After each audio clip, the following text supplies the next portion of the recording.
प्रिय विद्यार्थियों, मैं गुरमीत सिंह, सह आचार्य हिंदी विभाग, राजकीय महाविद्यालय बूंदी। आज के मेरे ई व्याख्यान का विषय बीए प्रथम वर्ष हिंदी साहित्य प्रथम प्रश्न पत्र के अंतर्गत द्वितीय इकाई, जिसमें 4 कवि आपके पाठ्यक्रम में हैं: सूरदास, तुलसीदास, रसखान और मीरा। इसके अंतर्गत आज हम द्वितीय इकाई में से जो प्रथम कवि हैं सूरदास, उनसे संबंधित चर्चा करेंगे। सर्वप्रथम हम सूरदास के जीवन परिचय, उनके व्यक्तित्व एवं कृतित्व पर बात करते हैं। उसके पश्चात आज के व्याख्यान में हम उनके 2 पदों की व्याख्या भी करेंगे। महाकवि सूरदास, जिनका जन्म संवत 1540 एवं देहावसान संवत 1620 में हुआ था। परिचय: महात्मा सूरदास का जन्म रोनकता नामक ग्राम में हुआ। ये सारस्वत ब्राह्मण थे। जनश्रुति के अनुसार इन्हें जन्मांध माना जाता है। इनके गुरु वल्लभाचार्य थे। बचपन से भगवान में इनकी आस्था थी। ब्रज में गऊ घाट पर श्रीनाथ जी के मंदिर में रहकर कृष्ण की भक्ति में तन्मय होकर नित्य नए पद बनाकर भगवान को अर्पित करना ही इनका प्रमुख कार्य था। ये रोज एक पद बनाकर भगवान को अर्पित करते थे। इस प्रकार इनके लिखे हुए 1.25 लाख पद हैं। सूरसागर, सूरसारावली तथा साहित्य लहरी इनके प्रसिद्ध काव्य ग्रंथ हैं। यहाँ पर यह महत्वपूर्ण है कि आपसे पूछा जा सकता है कि सूरदास के गुरु का नाम क्या है, तो उसका उत्तर होगा वल्लभाचार्य। दूसरा प्रश्न यहाँ पर बनता है कि सूरदास द्वारा रचित ग्रंथों के नाम लिखिए, तो आप लिखेंगे सूरदास द्वारा रचित ग्रंथों के नाम 3 हैं। पहला सूरसागर, दूसरा सूरसारावली तथा तीसरा साहित्य लहरी। सूरदास हिंदी साहित्य के भक्ति काल की कृष्ण भक्ति सगुणाश्रयी शाखा के मुख्य प्रतिनिधि और सर्वश्रेष्ठ कवि हैं। इन्होंने भगवान कृष्ण की बाल लीला रूप, माधुरी, मुरली महिमा, संयोग और विप्रलंब श्रृंगार, विनय तथा भ्रमर गीत आदि प्रसंगों का विस्तार पूर्वक वर्णन किया है। इनके काव्य में वात्सल्य और श्रृंगार रस की प्रमुखता रही है। बाल्यकाल और यौवन काल के जीवन की रमणीयता को उन्होंने नाना मनोरम परिस्थितियों के विशद चित्रण द्वारा दिखाया है। वस्तुतः सूर कृष्ण के अनन्य सखा थे। इनकी भक्ति सख्य भाव की है। यह भी आपसे पूछा जा सकता है कि सूरदास की भक्ति किस तरह की है, तो आप लिखेंगे सखा भाव की। अष्टशाप के कवियों में सूर ही सबके शिरोमणि हैं। इन्होंने मुक्तक काव्य ही लिखे हैं। ये गीति काव्य के गायक थे। उनकी सभी रचनाएं गेय हैं। निर्गुण का खंडन कर सगुण की स्थापना करने में इन्होंने अपूर्व सफलता अर्जित की है। कुल मिलाकर सूर हिंदी के भक्ति साहित्याकाश के सूर्य की तरह सदैव पाठकों के सामने चमकते रहे हैं और चमकते रहेंगे।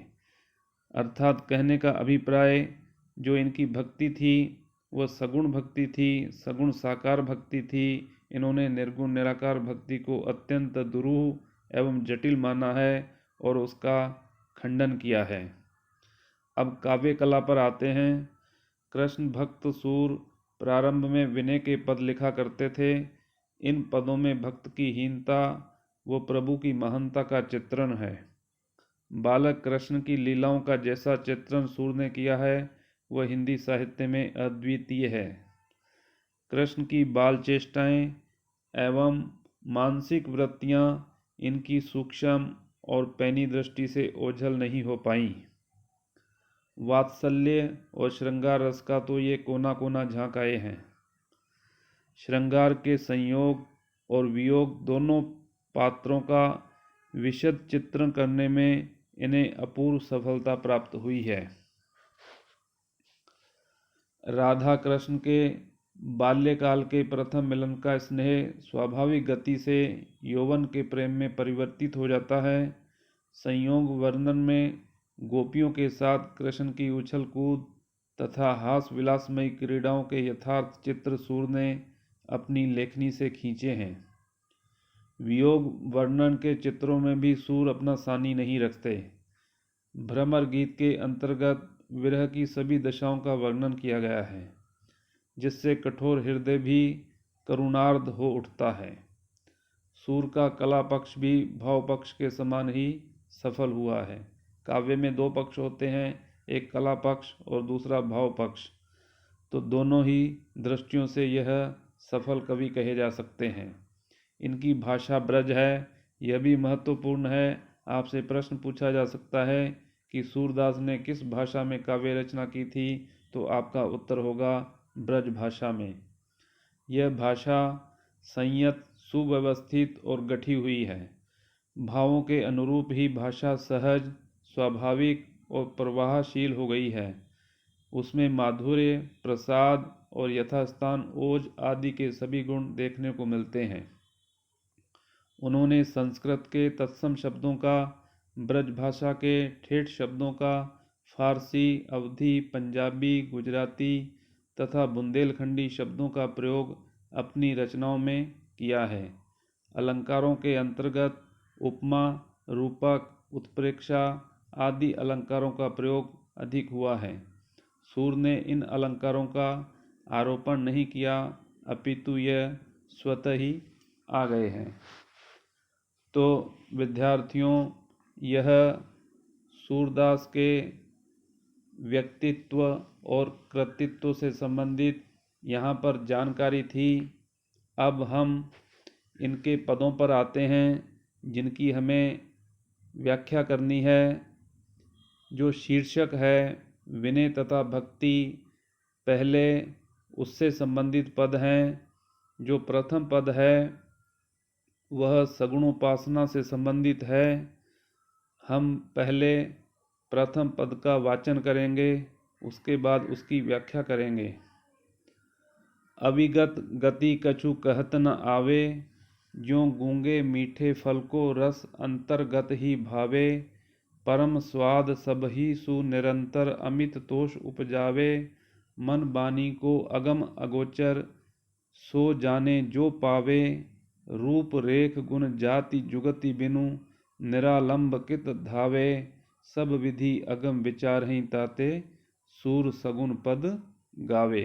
यह पहला पद सगुणोपासना से संबंधित है, अर्थात महाकवि सूरदास ने प्रस्तुत पद के माध्यम से निर्गुण का खंडन किया है और सगुण भक्ति का मंडन किया है। प्रस्तुत पंक्तियाँ सूर सागर से पुस्तक से उद्धृत हैं। सूरदास जी ने निराकार की उपासना करने के बजाय सगुण साकार की उपासना करने का कारण यहाँ पर स्पष्ट किया है।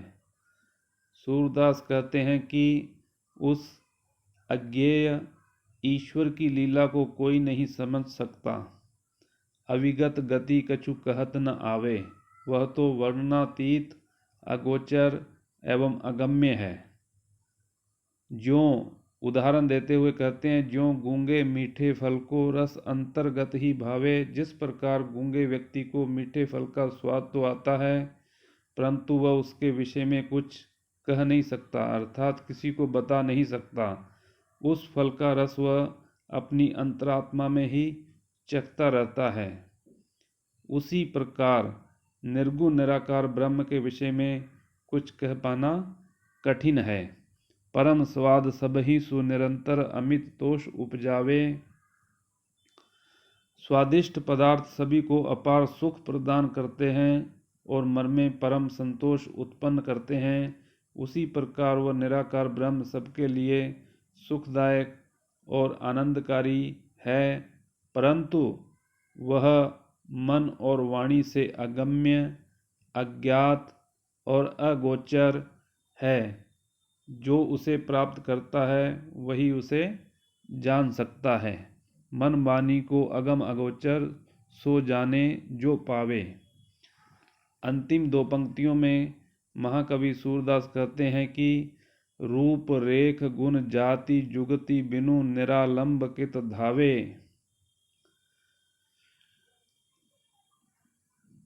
क्योंकि निराकार ब्रह्म का न तो कोई रूप होता है, न रेखा आकार होता है, और न कोई जाति ही होती है, तथा न उसे प्राप्त करने की कोई सरल स्पष्ट युक्ति ही होती है।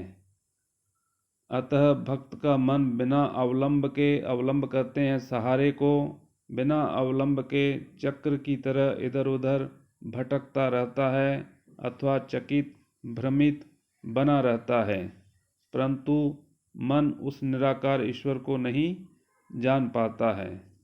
सूरदास कहते हैं कि इस तरह सब विधि अगम विचार ही ताते सूर सगुन पद गावे। सूरदास कहते हैं कि इस तरह स्पष्ट हो जाता है कि निर्गुण ब्रह्म सब तरह से अगम्य अगोचर है, उसकी भक्ति अतीव जटिल है, इसलिए मैं सब तरह से गम्य ज्ञात एवं सुपरिचित सगुण साकार ईश्वर श्री कृष्ण के लीला के पदों का गान करता रहता हूँ। प्रस्तुत पद में सगुण भक्ति की सरलता, सरसता व उपादेयता तथा निर्गुण भक्ति की जटिलता व नीरसता का चित्रण किया गया है। इसके बाद दूसरा पद आता है उनका, वह भक्त वत्सलता से संबंधित है, जिसमें कवि सूरदास कहते हैं जा पर दीना नाथ ढरे, सोई कुलीन बड़ो सुंदर सोई, जिहीं पर कृपा करे। प्रस्तुत पद सूरदास द्वारा रचित भक्ति भावना से संबंधित है। भक्त वत्सलता इसका शीर्षक है, अर्थात ये भक्ति भावना से संबंधित है। इसमें उन्होंने बतलाया है कि जिस पर ईश्वर की कृपा हो जाती है, जा पर दीनानाथ ढरे, दीनों पर दया करने वाले श्री कृष्ण की कृपा हो जाती है, वह सदा सुखी रहता है। ईश्वर की कृपा से बड़े बड़ों का उद्धार हुआ है, परंतु उनकी अकृपा से सदा अहित ही होता है। सोई कुलीन, वही उच्च कुल का माना जाता है और वही श्रेष्ठ सुंदर माना जाता है, जिहीं पर कृपा करे, जिस पर श्री कृष्ण की कृपा हो जाती है। आगे वह उदाहरण देते हुए कहते हैं कि कौन विभीषण रंक निशाचर हरि हंसी छत्र धरे।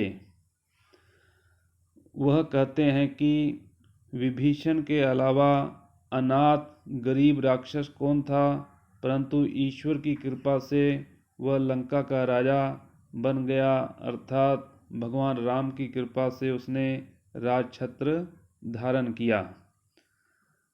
राजा कौन बड़ो रावण ते गर्भ ही गर्भ गरे, और रावण से बड़ा शक्तिशाली राजा कौन था, लेकिन भगवान ने उसके गर्व को समाप्त कर दिया, क्योंकि उस पर भगवान की कृपा नहीं थी।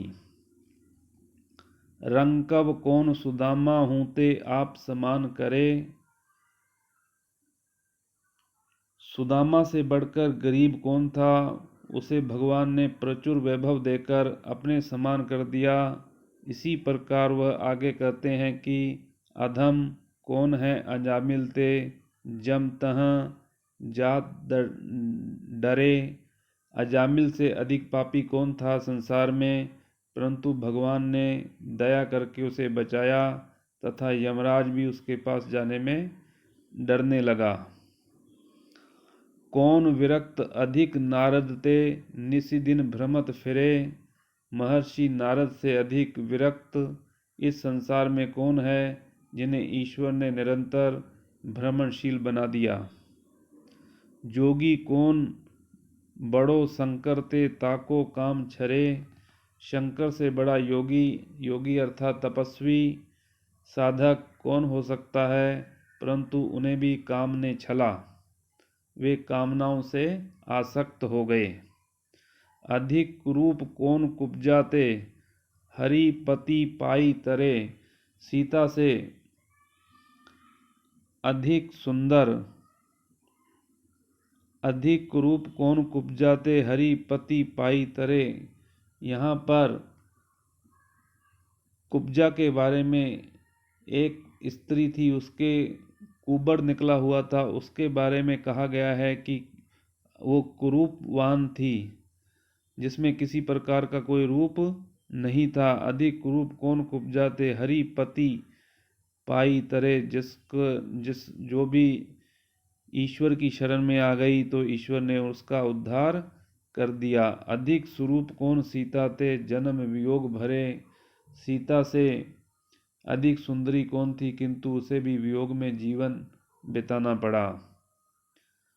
यह गति मति जाने नहीं कोऊ, किही रस रसिक ढरे। सूरदास भगवंत भजन बिनु, फिरी फिरी जठर जरे। अंतिम दो पंक्तियों में महाकवि सूरदास भक्ति की महत्ता को स्पष्ट करते हुए बताते हैं कि यह गति मति जाने नहीं कोऊ, वस्तुतः भगवान की वह प्रवृत्ति तथा स्वभाव की गतिमति को कोई नहीं जानता कि कब वे किस रस के रसिक बनकर द्रवित हो जाएंगे। सूरदास कहते हैं कि भगवान के भजन के बिना, सूरदास भगवंत भजन बिनु, भगवान के भजन के बिना जीव को बार बार फिर जठर जरे, बार बार जठराग्नि की ज्वाला में जलना पड़ता है। भाव यह है कि भगवान की कृपा के बिना सांसारिक आसक्ति, माया मोह एवं जन्म मरण के चक्र से छुटकारा नहीं मिलता है। प्रस्तुत पद में विविध उदाहरणों को प्रस्तुत कर सूरदास ने भगवान की भक्ति एवं आराधना करने का उपदेश देकर बताया है कि ईश्वर की कृपा हो जाने पर संसार से सहज में मुक्ति मिल जाती है। इस पद में अनुप्रास, आक्षेप एवं यथासंख्य अलंकार का प्रयोग हुआ है। पद की ज्ञेयता एवं शब्द मैत्री प्रशंस्य है। तो विद्यार्थियों, आज का व्याख्यान सूरदास से संबंधित था। सबसे पहले हमने उनके जीवन परिचय, उनके व्यक्तित्व एवं कृतित्व के बारे में आपसे चर्चा की। उसके बाद उनके दो पदों की यहाँ पर आज हमने व्याख्या की है। तो आज का व्याख्यान यहीं पर समाप्त होता है। अगला व्याख्यान अगले वीडियो में प्रसारित किया जाएगा।